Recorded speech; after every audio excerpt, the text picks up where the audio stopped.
We all have desires. Every one of us wants to accomplish something meaningful. We want to contribute to the well-being of our families, to be recognized for our efforts, to feel that deep sense of satisfaction that comes from doing something worthwhile. We were made for enterprise, for growth, for reaching beyond the ordinary. In fact, at the core, our desires are remarkably similar. But the real difference, the true key to achieving those desires, is having the ways and means. What does that mean? It's the strategies, the opportunities, the tools that allow you to go from where you are now to where you want to be. The ways and means to take what you already have, your skills, your knowledge, your experiences, because that's all we can start with, and transform that into something greater, something more. That's the magic. And the magic, my friends, is opportunity.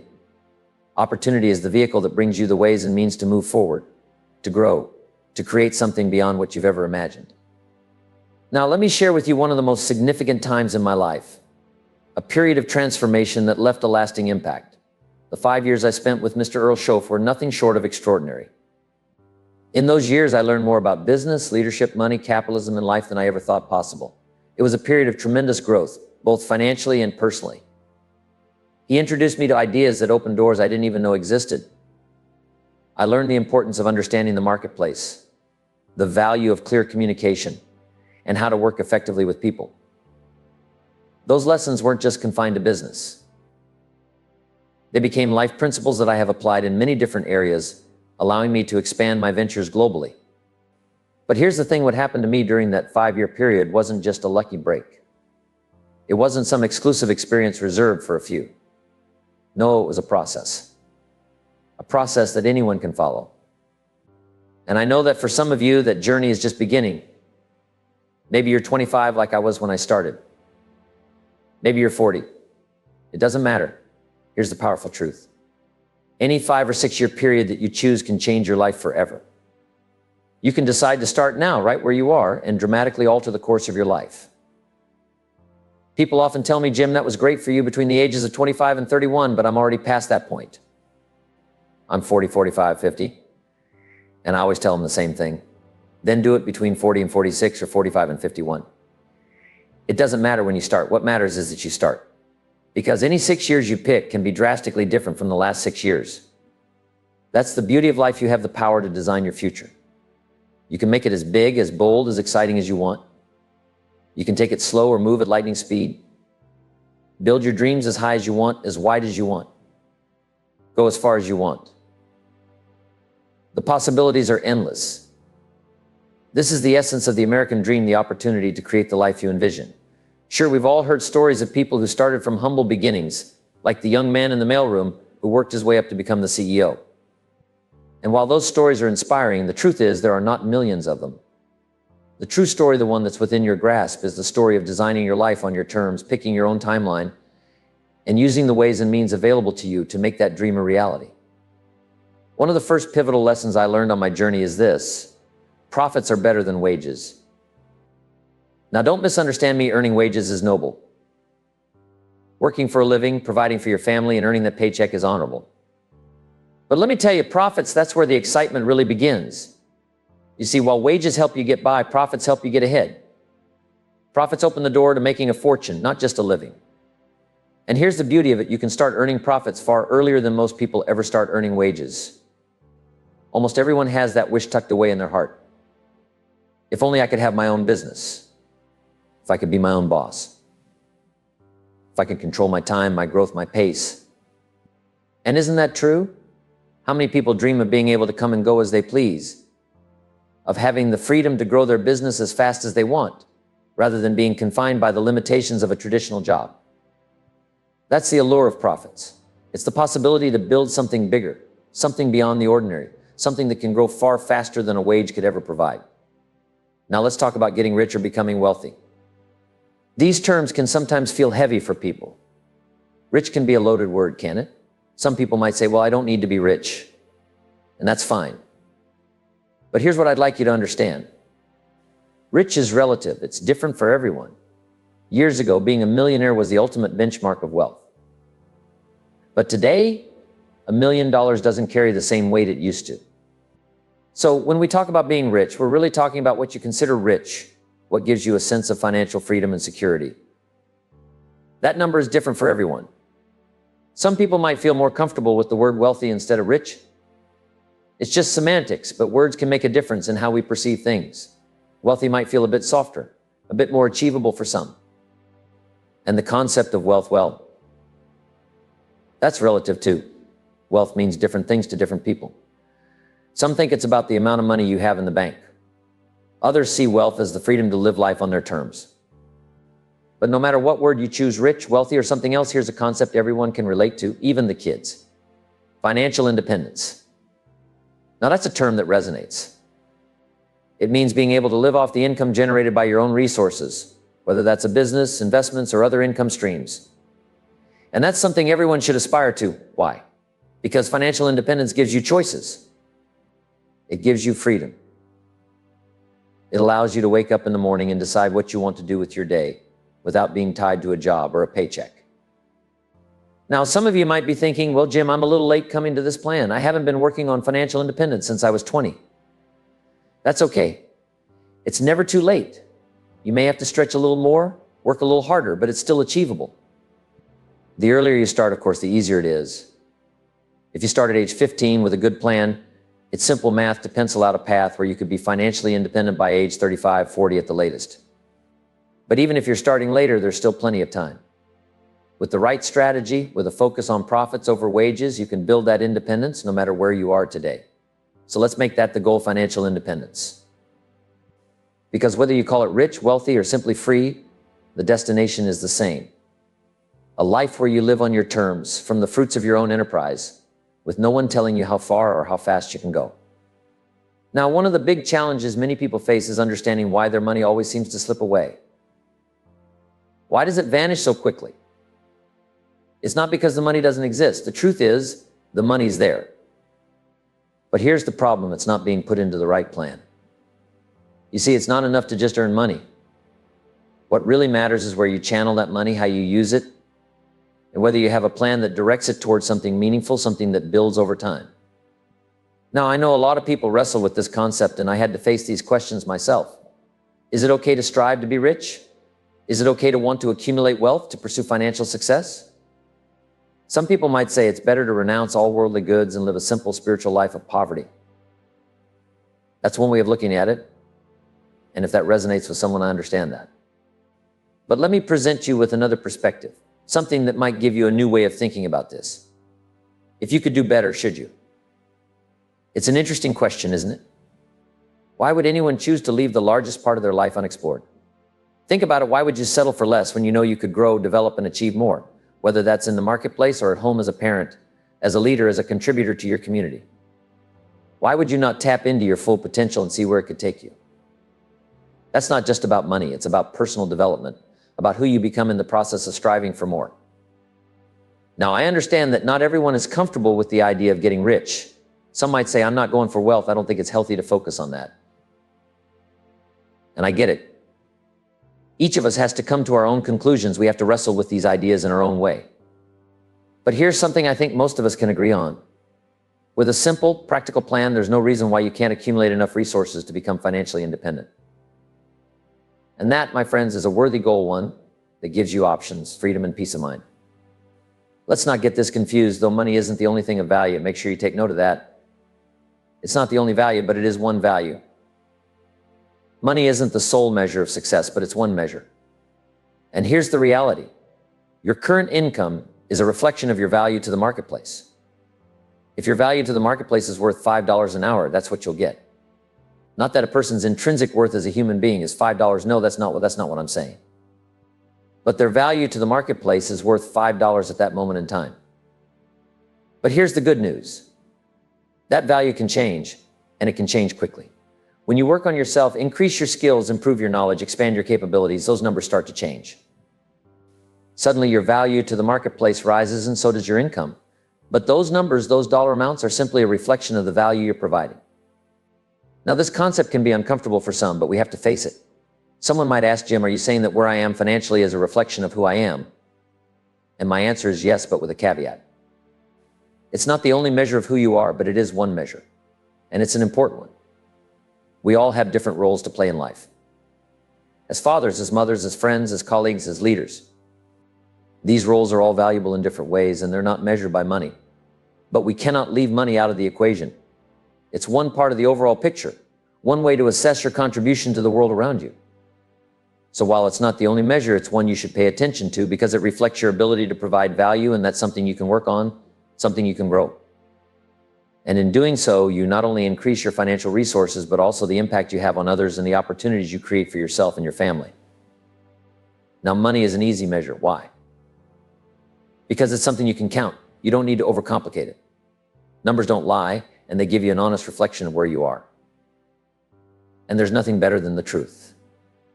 You see, the truth has a way of revealing the errors in our thinking, in our habits, in our actions. It brings those errors to light so we can set up new disciplines, new practices to turn everything around. And the best part, you can start that process anytime. You don't have to wait for the perfect moment or a new year to roll around. Why wait 2 years to start when you could start today, right now? Key phrase, profits are better than wages. Wages will make you a living, but profits, they make you a fortune. I've taught this all over the world, including Russia, where they were just beginning to open up to the idea of capitalism.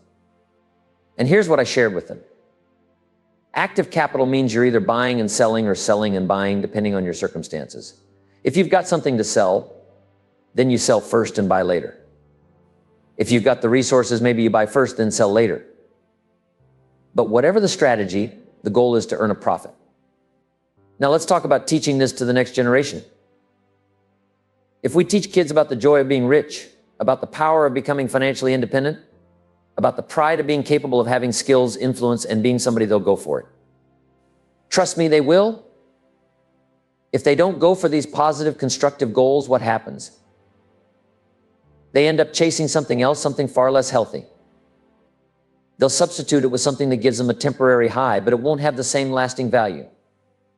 And that's not what we want for them. We want them to feel the joy of earning money, the satisfaction of being responsible, the excitement of giving service, and contributing to something meaningful. So jot this when we have to keep their minds busy with these ideas. Let them figure out how to get their money working for them, how to earn a profit, how to be entrepreneurs in their own right. These are the principles that can shape their future in powerful ways. Now, here's what capital is. Capital is any value you set aside. The easiest form of capital to identify is money. But capital is more than just money. It's anything of value that you reserve for investment in an enterprise with the goal of bringing value to the public and making a profit. This concept was foreign to the Russians because under communism, making a profit was illegal. You couldn't start a business for yourself. You had to work for the state. The state owned everything, the resources, the companies, the industries. There was no space for individual enterprise, no room for personal profit. When I shared this with them, it was a revelation. They said we could have been doing this for the last 85 years.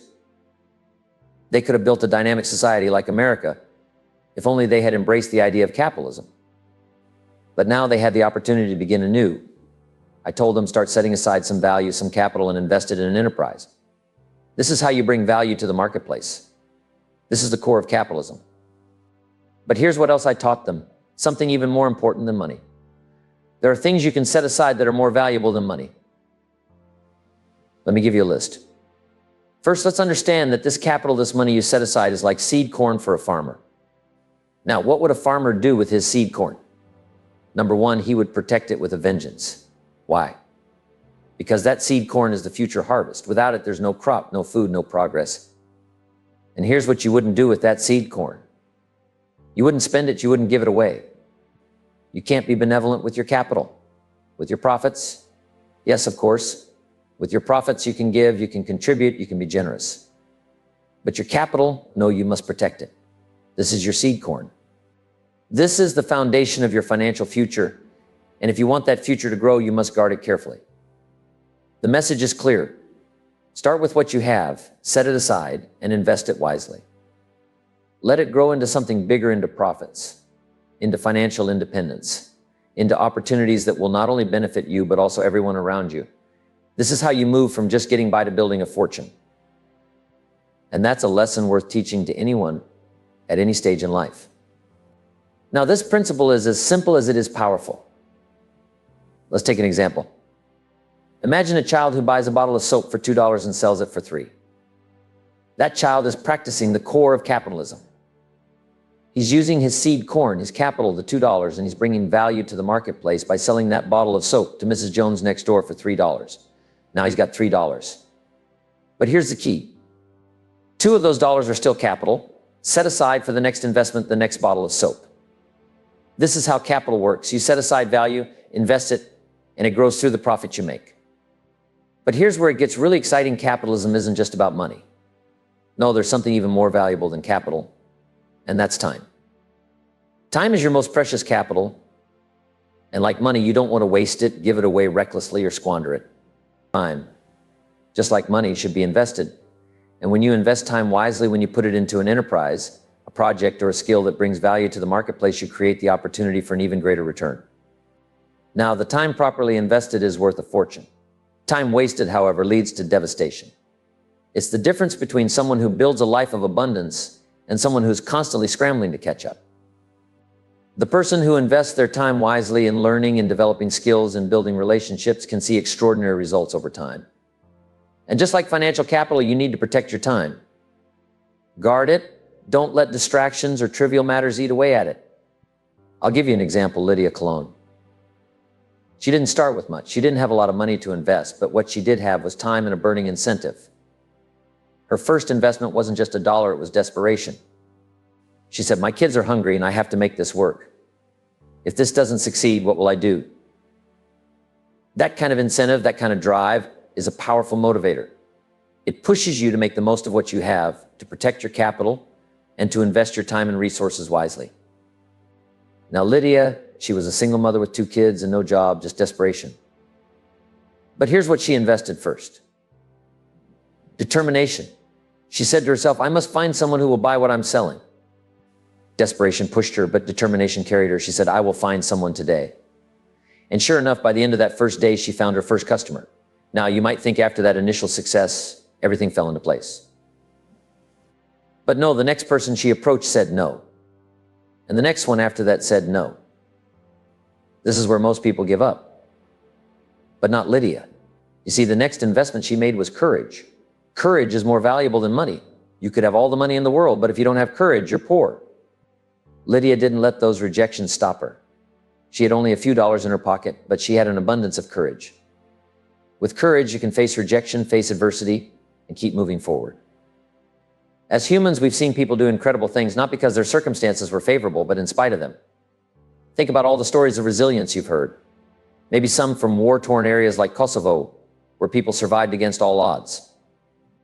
Lydia, despite the setbacks, kept going. And after selling 3 or 4 products, something else took over ambition.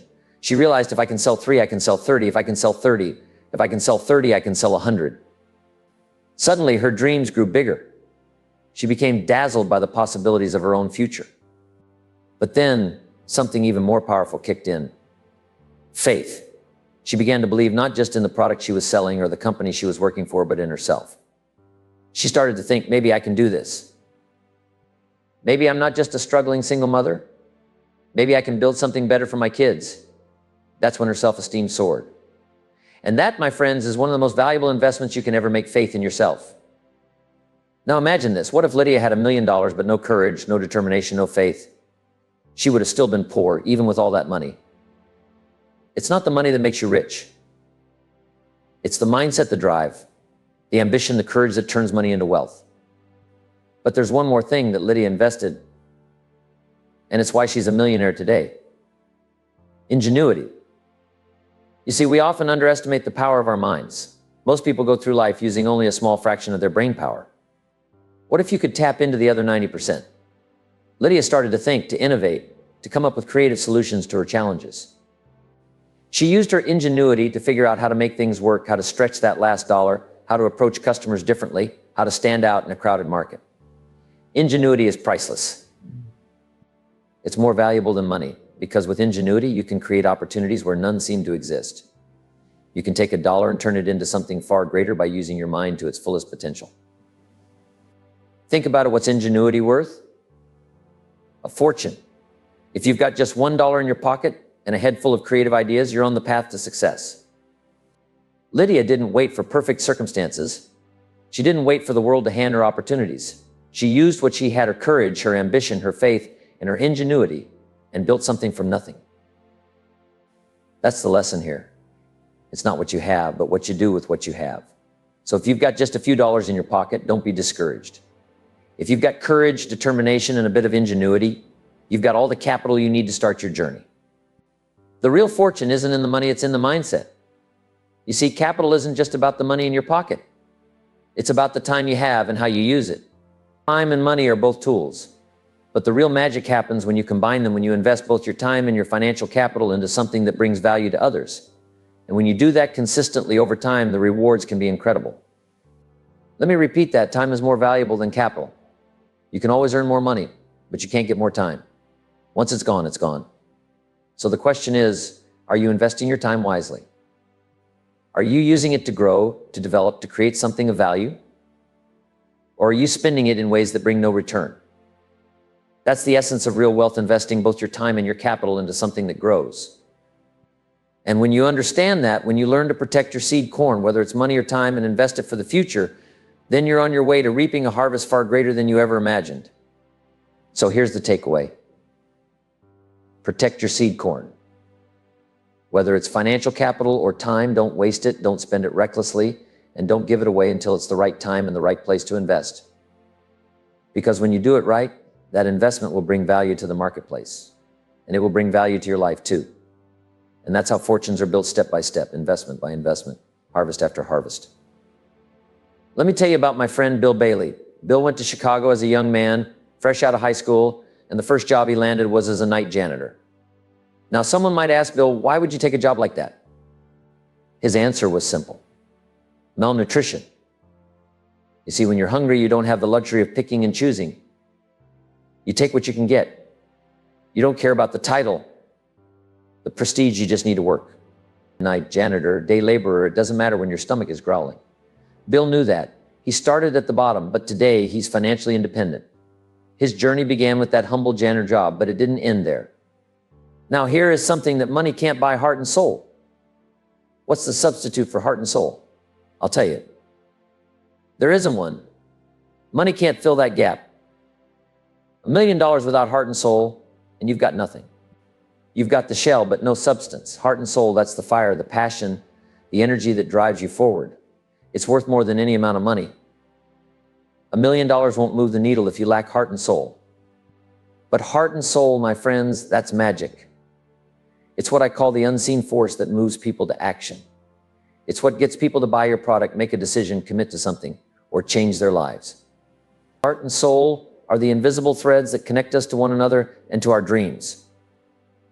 When you put heart and soul into something, it radiates, people feel it. They're drawn to it. It moves them, inspires them, and motivates them to act. That's power. And that's something money can never replace. Next, personality. You've got to spruce up and sharpen your personality. Let me tell you something, you already have plenty of personality. It's in there waiting to come out. But you need to develop it to where it's effective.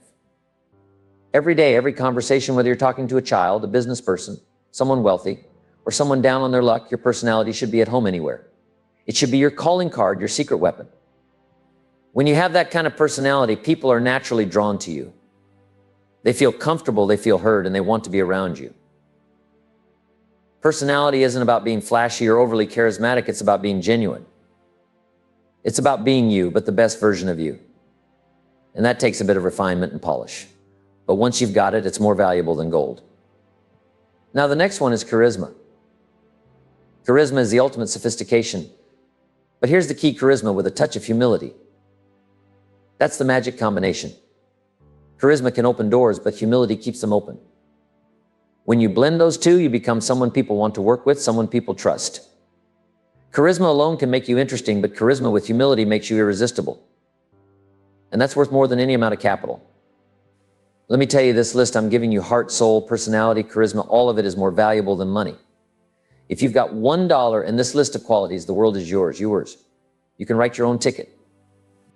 Whatever piece of this world you want to claim for yourself, whether it's building a business, raising a family, or chasing a dream, it belongs to you. All it takes is the right investment in yourself. Now, yes, there's financial capital, but let me tell you something, there's personal capital that's even more powerful. With just $1 in these qualities I've talked about, you can turn that dollar into a fortune. It's not about the money you have, but where you invest it. You've got the resources mentally, emotionally, spiritually, and financially too. Here's the key. It's not about the amount. It's about what you do with it. You've got $1, so what? That dollar can become capital or it can become a Coca-Cola. And what's the difference between $1 turned into a Coke and $1 turned into capital? The Coke is gone in a moment. The capital, it can lead to a fortune. Everyone's got the same money, at least the same opportunity. Everyone's got the same 24 hours in a day. Everyone's got the imagination and the mental and spiritual resources. The difference isn't in what you have, it's in what you do with what you have. It's where you choose to invest your time, your money, your energy, and your heart and soul. That's what makes the difference between success and failure, between living a life of abundance or a life of scarcity. You lack nothing, you don't lack the money, the time, or the resources. It's all about how you use what you've got. You can either spend your dollar on something fleeting, or you can invest it in your future. The choice is yours, and that choice determines your destiny.